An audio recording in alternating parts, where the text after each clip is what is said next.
और मंदिर कितने? 4 लाख। मंदिर कितने? 4 लाख। क्यों भाई? जब शादी करने जाते हो तब ये पूछते हो कि कितना मंदिरों में मत्था टेका तुम्हारी लड़की ने या लड़के ने? ये पूछते हो? नहीं पूछते तो मंदिरों में क्यों माथे पड़वा रहे हो? क्यों चंदा दे रहे हो? और क्यों भीख में भंडारा खाने जाते हो? तुम्हारे लगेंगे भिखारी मंदिरों के बाहर जो बैठे होंगे, ठीक है, भंडारे के बाहर जो बैठे होंगे, राशन कार्ड की लाइन में जो बैठे होंगे और 5 किलो दाने के लिए जो बैठे होंगे, वो तुम्हारे होंगे। मेडिकल कॉलेज का दुर्भाग्य देख लीजिएगा। चौधरी ब्रह्म प्रकाश यूनिवर्सिटी है आयुर्वेदा की, इसमें 40 शुरू हो गई है हनुमानों की। क्यों भाई? पंडित, तुझे अगर कोई बीमारी होती है तो तू अपने उस भगवान से, उस पूजा से, उस पाठ से क्यों नहीं ठीक होता? हॉस्पिटल में क्या मरने आता है? तेरे जूते नहीं लगने चाहिए? तेरे ऊपर केस हो जाता है पाखंडिया तो तू वकील के पास जाता, तेरा भगवान कहां चला जाता है? तू हमें भगवान से तो बच्चे भी दिलवा रहा, तू पैसे भी दिलवा रहा, सब कुछ दिलवा रहा। लक्ष्मी इस देश में पूजी जाती और सारे भूखे मर रहे। सरस्वती इस देश में पूजी जा रही और बच्चों को शिक्षा नहीं। जहां लंदन में, अमेरिका में ना सरस्वती ना लक्ष्मी, वहां पे शिक्षा भी है और वहां पे धन भी है।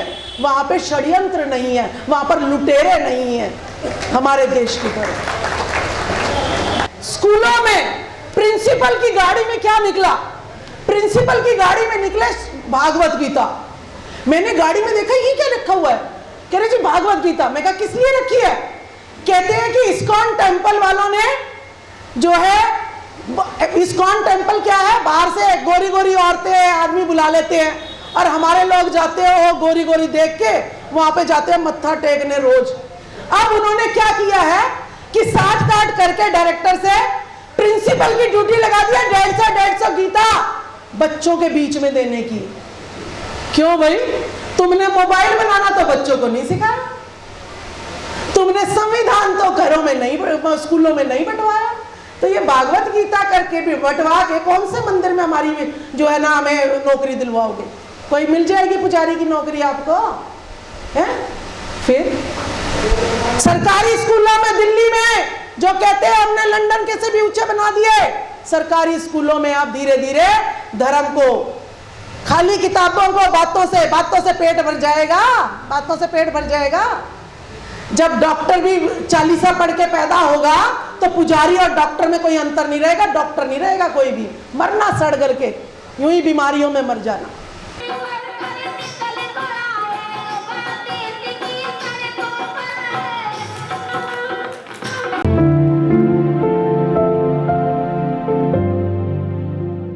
इंडिया दैट इज भारत, तो हमारे देश के 2 नाम है, भारत और इंडिया।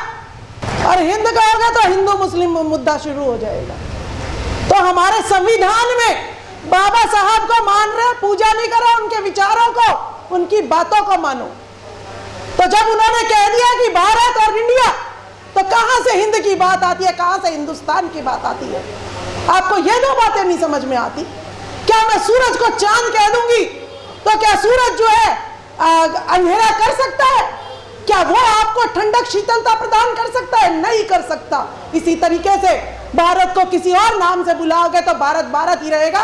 मैं औरतों को कहती हूं, इन लड़कियों को कहती हूं कि चलो खड़े हो और नीचे जमीन में बैठो, तुम्हारी औकात कुर्सियों पे बैठने की नहीं है। कैसा लगेगा तुम्हें? ये लड़की जो चुन्नी पहने बैठी है, उतारी चुन्नी, कोई अधिकार नहीं है तुम्हें वस्त्र पहनने का। कैसा लगेगा? और ये शूद्र समाज जो बैठा है कुर्सियों पे बैठने के लिए नहीं है। तुम हांडी लगाओ गले में और पीछे झाड़ू लगाओ, और अगर मैं तुम्हारे सामने आती हूं तो मेरे सामने से हट जाओ। यही थे तुम लोग। आज बहुत तुम्हें जो है ना ऐशो आराम आ गया। ये लड़कियां पढ़ने को तैयार नहीं है, फैशन करने के लिए तैयार हैं। अरे ऐसा भी क्या फैशन करना जिसका मोल ना मिले?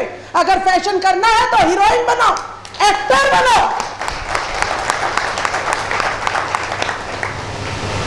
ये सावित्रीबाई फुले पढ़ने का अधिकार नहीं था हमें।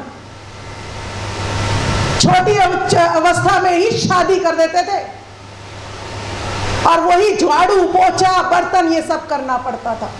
लेकिन आज तो जो नए फैशन के बाल बनवा लो, टी शर्ट टॉप डलवा लो, इन चीजों को हम मान रहे हैं हम तो मॉडर्न हो गए, आधुनिक हो गए। वही समय आ जाएगा 2024 के बाद, इन लड़कियों की शिक्षा बंद हो जाएगी, इन शूद्रों को दोबारा से कुर्सियों पे तो क्या अपने आजू बाजू फटकने नहीं दिया जाएगा। वही समय आ जाएगा, क्योंकि ये भूल गए हैं वो संघर्ष के दिन, इनका शोषण बंद हो गया है। मैं क्यों इतनी पीड़ा में हूं, मैं क्यों इतने गुस्से में हूं? मैं इसीलिए पीड़ा में हूं कि मैं अपने बाप की 6 बेटियां थी, मुझे पढ़ाया गया, मेरे पापा ने कहा सिर्फ बीएससी कराएंगे, कहते नहीं मैं साइंस नहीं दिला सकता, मैंने कहा मैं साइंस पढ़ूंगी। उन्होंने कहा बीएससी से आगे नहीं पढ़ा सकता, मैंने कहा नहीं मैं एमएससी करूंगी, चाहे मैं कॉलेज ट्यूशन पढ़ा के करूं बच्चों को। मैं टीचर बनी सरकारी स्कूल में, लेकिन जिस केजरीवाल के हाथ में आप सोचो कि झाड़ू तो हमारी है, चलो केजरीवाल के पीछे, उसने ही मुझे सस्पेंड कर दिया क्योंकि मैंने विरोध किया था कि 1 से लेकर 8वीं तक बच्चे चाहे पढ़े या ना पढ़े, इनको 9वीं में भेज दो। और माएँ भी राजी हो रही है, बाप भी राजी हो रहा है। हर साल हमारे बच्चे, हम तो ये भी नहीं कह रहे बेटा पढ़, और ये तो पास होके आ रहे हैं। और ये नहीं पता कि अगर आपकी नींव कमजोर होगी तो 9वीं में जाके सारे कंपार्टमेंट आएगी। ये मेरी पीड़ा है कि ये माँ बाप, सरकार कहती है नहीं पढ़ो, ऐसे ही पास हो जाओगे, तो ये भी आराम से सो गए कि मेरा बच्चा तो पास आ जाएगा, हो जाएगा, पास तो हो जाएगा नकली, लेकिन जब उसको मैथ्स कराएंगे तो मैथ्स तो नहीं आएगा, नौकरी कहाँ मिलेगी उसे? फिर ये लोग कहेंगे कि ये तो पढ़े लिखे ही नहीं है, इसीलिए ये अच्छे अफसर नहीं बन सकते। तो जो इनके बच्चे, जो मंदिर में पुजारी है, वो अपने बच्चों को विदेश में भेजता है पढ़ने के लिए, और फिर कहता है डॉक्टर लगेंगे तो हमारे लगेंगे, इंजीनियर लगेंगे तो हमारे लगेंगे, एसडीएम लगेंगे तो हमारे लगेंगे, पुलिस लगेंगे तो हमारे लगेंगे। तुम्हारे क्या लगेंगे? तुम्हारे लगेंगे भिखारी, मंदिरों के बाहर जो बैठे होंगे, ठीक है, भंडारे के बाहर जो बैठे होंगे, राशन कार्ड की लाइन में जो बैठे होंगे, और 5 किलो दाने के लिए जो बैठे होंगे, वो तुम्हारे होंगे। मेरी पीड़ा ये है। हम भी बड़ी गाड़ियों में बैठते थे, लेकिन 90,000 की नौकरी छोड़कर आज हम गली गली अपने लोगों के बीच में जा रहे हैं, जहां हमें पता भी नहीं था कि हमारे लोग कहां रहते हैं। मेरी बेटी आपको पीछे बैठी मिलेगी, वो आज मेरे ड्राइवर का काम भी कर रही है, मेरे असिस्टेंट का काम भी कर रही है, और पीछे बैठी पढ़ भी रही होगी, क्योंकि वो डॉक्टरी कर रही है, क्योंकि वो डॉक्टरी कर रही है। दिल्ली बहुत छोटा सा राजधानी है, बहुत छोटा सा राज्य है। यहाँ पे महिलाओं को मुफ्त बस सेवा की एक सुविधा दे रखी है, लेकिन हमें इस्तेमाल करनी नहीं आ रही। अगर ये महिलाएं शपथ ले कि आपकी शिक्षा, आपके बच्चों का रोजगार, आपकी एमएलए, दिल्ली में आपका एक भी एमएलए नहीं है, एससी एसटी का तो रिजर्वेशन है इसलिए एमएलए है, नहीं तो वो भी नहीं होता। अगर आप शासन में, सत्ता में, प्रशासन में अपनी हिस्सेदारी चाहते हो, तो हम चाहते हैं अगस्त में जंतर मंतर पर आंदोलन शुरू करें। तो क्या ये महिलाएं उस बस में बैठकर जंतर मंतर पर आ सकती है अपने बच्चों के अधिकारों के लिए, या नहीं आ सकती?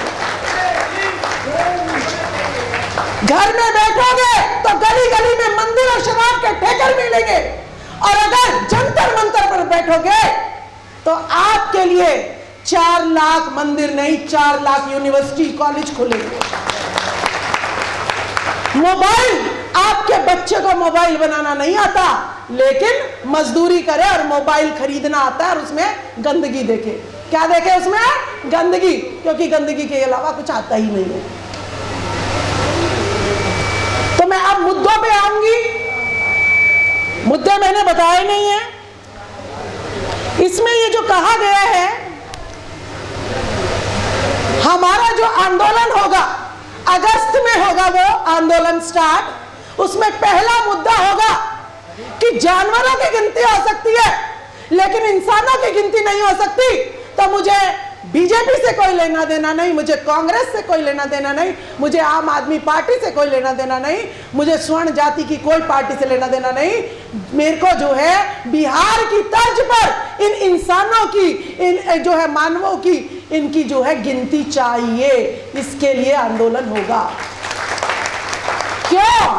क्योंकि अगर मेरे पास गिनती होगी तभी मैं बता पाऊंगी कि अगर मैं यहाँ पे खाना बनवा रही हूँ तो मैं कह पाऊंगी कि भाई मेरे 100 आदमी आएंगे तो आप 100 का खाना बना दीजिएगा। अगर मैं गिनती नहीं करूंगी तो मैं कहूंगी भाई 50 के बनवा दे, तो 50 का ही बना दे। अगर 100-150 तो 100 आदमी भूखे जाएंगे, 4 गाली और सुनाते जाएंगे। वो कहेंगे भाई सारा दिन के भूखे मर गए। यही देश का हाल है कि आपकी गिनती नहीं होती कि ये ओबीसी जो 52% था आज 60 के करीब हो गया है, इसकी गिनती ये जाग ना जाए कि ये ओबीसी जो है आपको मिल क्या रहा है, क्या नहीं मिल रहा है, SC ST का आरक्षण होने के बावजूद इनको क्या मिल रहा है, ये पता ना चल जाए। तो इसीलिए ये गिनती आपकी नहीं कराते हैं। तो एक आंदोलन हमें करना पड़ेगा कि बिहार की तर्ज पर पूरे भारत में जातिगत जनगणना कराई जाए। अब मैं बात करती हूँ, थोड़ा सा डाटा पे आती हूँ। हमारे सारे लोग बैठे हैं, थोड़ा सा बताना जरूरी समझूंगी। देखिए हरियाणा का डाटा है, लोहार समाज जो लोहे का काम करता है 0.3% नौकरियों में A ग्रेड की अफसरशाही में 0.3, 100 में से 0.3 यानी इतना सा। तो यार इतनी सी भी मत देते एक दो भी। और सारे जो हैं यहाँ पे मंडल कमीशन दिल्ली में सारे कहते हैं कि हमें मंडल नहीं चाहिए, हमें तो कमंडल चाहिए, हमें तो श्री राम चाहिए। अरे उस टाइम अगर मंडल कमीशन को अगर पूरा लागू करवा लेते तो आपका ये हाल नहीं होता। आप भी 100-200 गज की कोठियों में बैठे होते, लेकिन आपने उस टाइम भी श्री राम के नारे लगाए थे और आज भी श्री राम के नारे लगा रहे हैं। आपका गुर्जर समाज उसका जो है 0.6%, 0.6।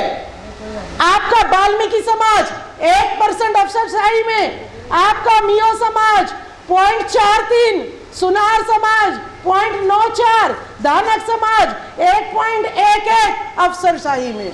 बहुत मिल गया है ना, बहुत मिल गया। अब तो बस मंदिर बनाने हैं, 4 लाख चंदा देने हैं, पर्ची कटवानी है, पाप लग जाएगा। हमारे तो कोई पाप ही नहीं लगता। नई शिक्षा नीति आई है 2020। इस शिक्षा नीति में आपके बच्चों को अंधकार में डुबोने के अलावा कुछ भी नहीं है।